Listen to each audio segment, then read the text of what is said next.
Our aim is to make Victoria and Melbourne the place of choice for artists, and to make it a place of joy for art lovers, and to enhance the competitive advantage we currently enjoy in this state because of our cultural diversity, our arts history, our arts heritage.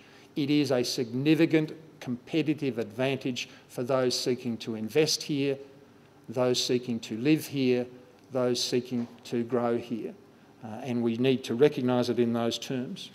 I believe there are a number of opportunities to enhance further our arts position in this state. We'll have more to say, as Peter will have more to say in the weeks ahead. But they go into the film industry, the festival industry, the music industry, into interesting developments in regional Victoria in terms of better management and ensuring that we do have that accountability. We have some particular opportunities, in my view, with multicultural arts, and I think the work that multicultural arts have done to date has been fantastic. And I think there are additional opportunities there. As I said, work with champions and heroes of the arts. And I noted the question about leadership before.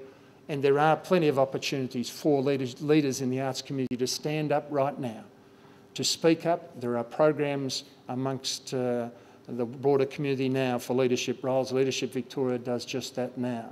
And artists should be involved. And we would certainly encourage that. There is a huge opportunity to develop the South Bank precinct. Some of that is happening now, and I think it is a pretty much unique space in this country. And I can nominate, but I won't right now, I'll spare it for another time, nominate some other venue development which we think has potential. I do want to flag, though, I think there is, this is a bit of self-interest speaking, there is room for a more significant embrace of architecture in this state, and I look forward to being in government and allowing that to happen. I think there's a much greater room to embrace sculpture in this state and some of the urban design that goes with it.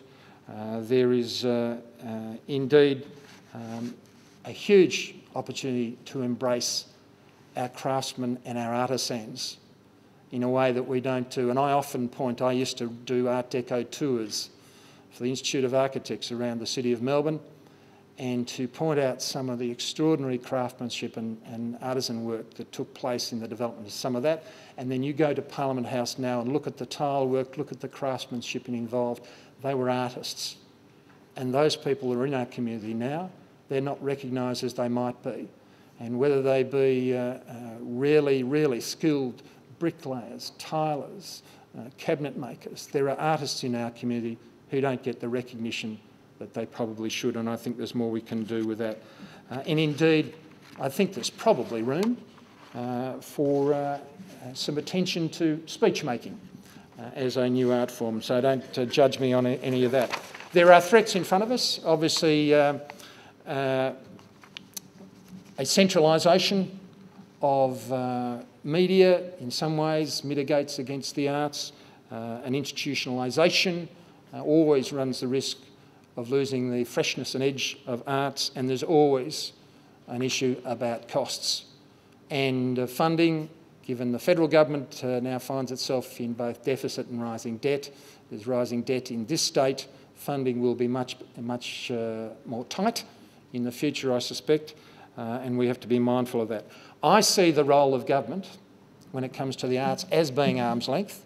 I see the role as being one of making the spaces, providing the time, removing the obstacles, respecting the players, promoting the results, challenging and always challenging, and not being in the way. And it's important that government doesn't get in the way, and I listened with interest to what Brooke had to say before. The most important thing we can do as government is to celebrate our artistic community and the successes. Now, we've made a number of announcements already when it comes to election policy. We have already recommitted to reopen the City Museum. And I won't go into the reasons, but the government chose to close the City Museum. We'd like to see that reopened. We believe It is a fantastic addition, or was a fantastic addition to Melbourne. It told the story of Melbourne. It rolled over exhibitions. It was largely volunteer staffed, and it was largely self-funding, and it could and should be a part of the lexicon. The VCA, we went out there, I think it's 18 months ago, and 15, 18 months ago, and we were despairing of the situation at the VCA. And we had supported legislation that went through the Parliament in good faith that certain steps would be taken to retain the culture and the heritage of the VCA. And what transpired was suggesting that that wasn't going to happen. We went out there and we made a commitment, a significant financial commitment, $6 million a year, to support the VCA. And that commitment stands.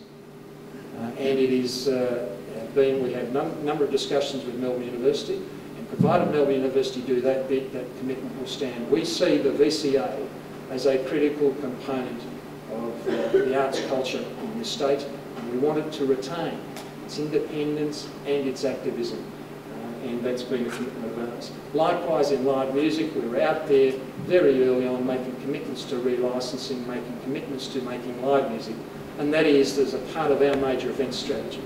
We will be putting in place a White Night Festival in Melbourne. I'm sure many of you will know the Paris Nuit Blanche festivals, the all-night festivals where Paris is opened up, particularly in 3 or 4 quarters, and through the arts, through all the industries around it.